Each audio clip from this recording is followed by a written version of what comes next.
rela ke gurunya gitu. Apa yang kamu dapatkan dari perjalanan bolak-balik Mekah Madinah? Ini ya Syekh yang saya dapatkan.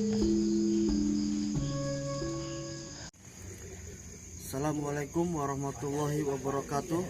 Sedulur Nusantara yang dirahmati oleh Allah Subhanahu wa taala. Alhamdulillah malam hari ini tim Jejak Wali Nusantara masih berada di Pondok Pesantren Balai Rantai. Episode kali ini tim Jejak Wali Nusantara akan mengulas sejarah tentang Mbah Kiai Haji Johar Arifin Balai Rantai. Masih bersama saya Kang Doni dan Kang Faisal. Terus saksikan channel Jejak Wali Nusantara. Jangan lupa like, share, and subscribe. Dan terima kasih kepada para sedulur yang sudah mensubscribe channel kami. Kami akan terus menelusuri para wali yang ada di Nusantara. Dan sedulur mendukung channel kami dengan mensubscribe channel kami. Sedulur Nusantara,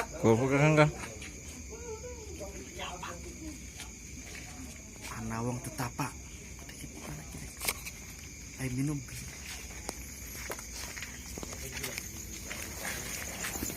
Kang, lagi apa? Tapa.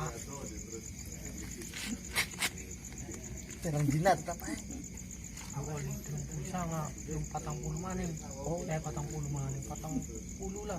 Catang puluh dina. Tong dina. Oh, berarti bisa nggak? Ya, sehari maning. Sehari maning aja jam 12 kayak pragat lah. Oh, berarti kira-kira sedina maning. Yang maning pragat. Oh, pragat. Iya, apa sih? Beli lah mau beli pragat pulang maning. Yo lagi maning. Oh, tetapa gini ke? Iya, aja minum boleh. Oh, aja minum boleh. Iya. Tapi ke, ana minum ku Kang seger pisan ku. Oh, Lek, iki haus. 30 dina beli minum, 30 sangan dina beli minum. Adem tak? Atis. Ayo deh. Enak. Kita belum ngomong per uang. Jawa Raya. Aja. Beli kita belum ngomong. Cina kemana ya?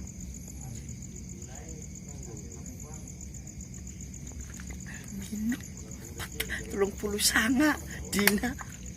Tirakat minum ke haus. Batal tak? Batal.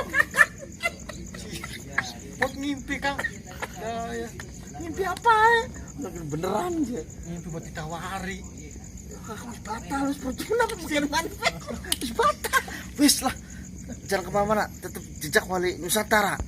Sedulur Nusantara, alhamdulillah tim Jejak Wali Nusantara sudah berziarah ke makam Kiai Haji Johar Arifin Balai Rantai. Dan alhamdulillah kita masih ditemani oleh Abah Kiai Jirjiz Zaidan Johari yang akan mengulas tentang sejarah Mbah Johar Arifin. Bismillahirrahmanirrahim. Kali ini kita akan menggali sejarah tentang Mbah Johar Arifin, bagaimana kiprahnya ketika membesarkan pondok pesantren Balai Rantai, bagaimana cara dakwah beliau, terus bagaimana karomah beliau, dan sejarah mondok beliau. Iya. Yang sejaman dengan Mbah Hashim Asy'ari, Iya. dengan Mbah Wahab Hasbullah, dan dengan Kiai Haji Ahmad Dahlan. Jadi pertama Yai, Abah kita mau menanyakan atau menggali sejarah bagaimana Mbah Johar Arifin ini membesarkan nama besar pondok pesantren Balai Rantai. Iya. Jadi seperti pada umumnya pesantren-pesantren yang lain ya. Jadi kalau kita sejarah Mbah Johar itu nama aslinya kan nama kecilnya Ilyas Satowi. Ya. Orang tuanya namanya Abdul Majid. Bapaknya namanya Muhammad Dumli bin Nursijan kesananya. Nah, Kiai Johar itu waktu kecil pernah pesantren di Sukun Sari Pleret. Di Kiai Hasan Sukun. Hasan Sukun. Iya. Hasan Sukun. Ya terus mungkin kemana-mana, akhirnya pesantren di Makkah Al-Mukarramah. Di antara gurunya adalah Syekh Mahmud At-Tarmisi, Syekh Ridwan, Syekh Amin, Syekh Muntaka Minangkabau dan banyak lainnya. Nah, setelah lama sekian tahun di sana, beliau pulang meneruskan perjuangan orang tuanya namanya Ki Abdul Majid di sini. Kemudian bukalah pesantren di sini kan. Nah, untuk bagaimana menghidupi pesantren ini, akhirnya Kiai Johar ini kan akhirnya kita nggak bisa ini ya. Kiai Johar itu identik dengan apa ya, kalau orang bilang mah hikmah lah ya kan, kayak gitu ya. Padahal kelebihan Kiai Johar itu banyak. Beliau memang alim al-alamah ya dalam segala bidang. Dia juga istilahnya seorang fuqaha ya, mempunyai banyak keilmuan, usul fikih dan segala macam ya. Beliau juga seorang mursyid dari beberapa thariqah, khususnya thariqah Syattariyah wa Muhammadiyah, itu beliau. Nah, beliau juga ya di sisi beliau juga dikenal juga sebagai guru ilmu hikmah gitu. Nah, bisanya seperti itu ya karena memang tanah Balyranti ini identik dengan tanah hikmah seperti itu. Ya, awalnya itu seperti itu. Jadi Kiai Johar itu kita kurang tahu apa namanya tahun berapa mulai, tapi kalau meninggalnya Kiai Johar itu tahun 1941.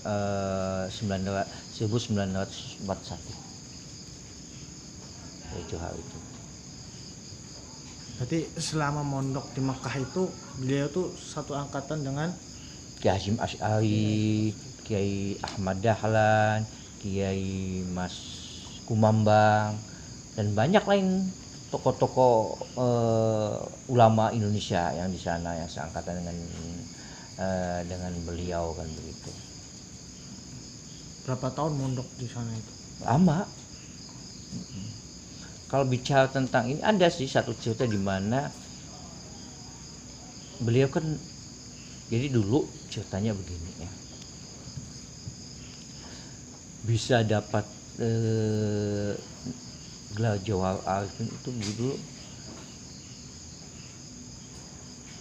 itu didapat digelar dari apa namanya dari gurunya gitu ya. Gitu.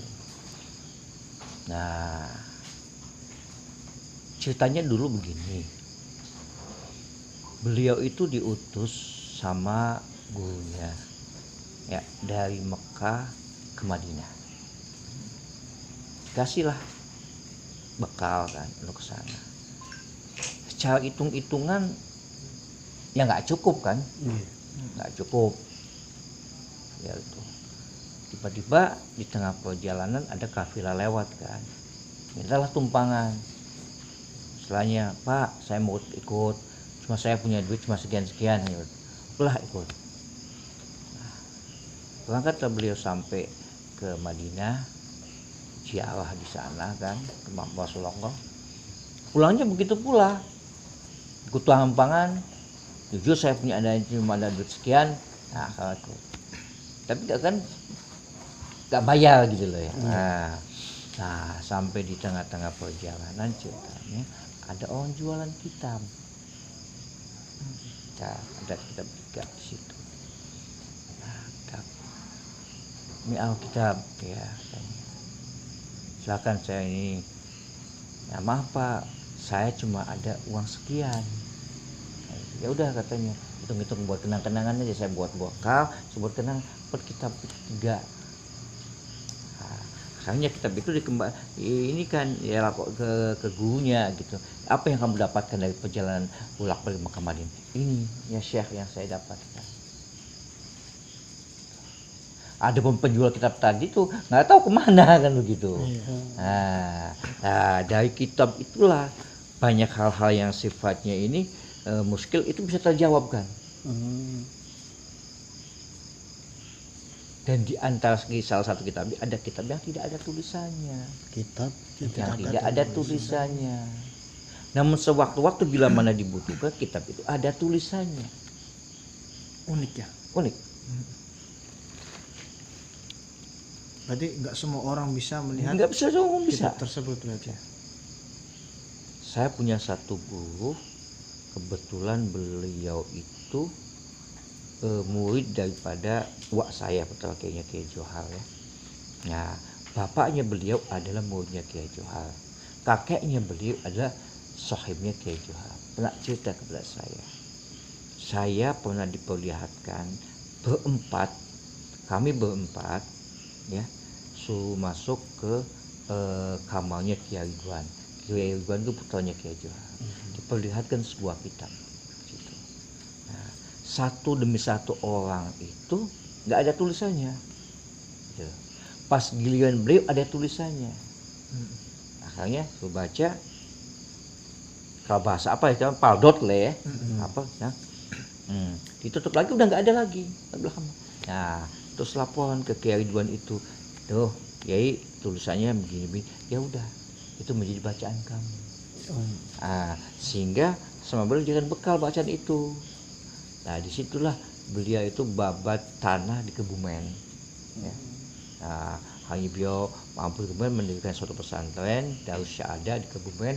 Ya, alhamdulillah maju pesantrennya sekarang dari mulai SD sampai universitas ada. Berkah ya. Berkahnya dari bacaan itu diamalin bacaan yang Paul di dari situ kitab satu itu. daerah ya yang namanya di Kebumen itu daerah yang benar-benar sangal ya, orang lewat aja nggak ada yang berani, jangan kan manusia nggak berani karena banyak yang mati lewat situ.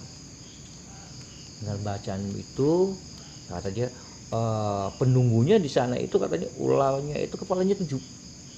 Ular. Makanya dengan bacaan yang ada ini ada ya, dari itu dibacakan alhamdulillah. Lama-lama ya mungkin dijaga dengan tirakannya beliau juga, dengan istiqomahan juga dengan ya. istiqomahan beliau. Nah, dia berpesan waktu ke saya ya, bahwa Allah, anugerah Allah itu tak pernah salah alamat untuk pejuang yang istiqomah. Itu kata beliau. Jadi intinya orang itu istiqomah. Gitu. Ya, istiqomah. Karena adanya karomah berawal dari istiqomah. Dari istiqomah. Malahan saya ingat bahasa orang tua saya ini begini ya.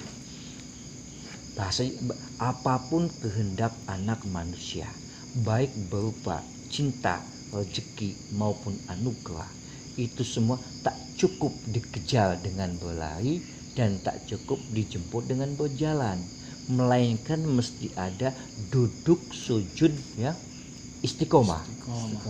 Dan yang namanya istiqomah itu bukan lamanya doa ya, lamanya wiridan atau panjangnya doa, tapi istiqomah adalah istiqomah. Jadi kita itu ya mesti punya suatu status kehambaan yang istiqomah.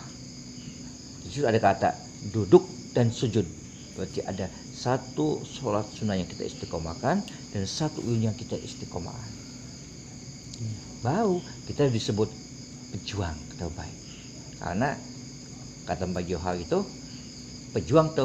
anugerah terbaik hanya untuk pejuang terbaik.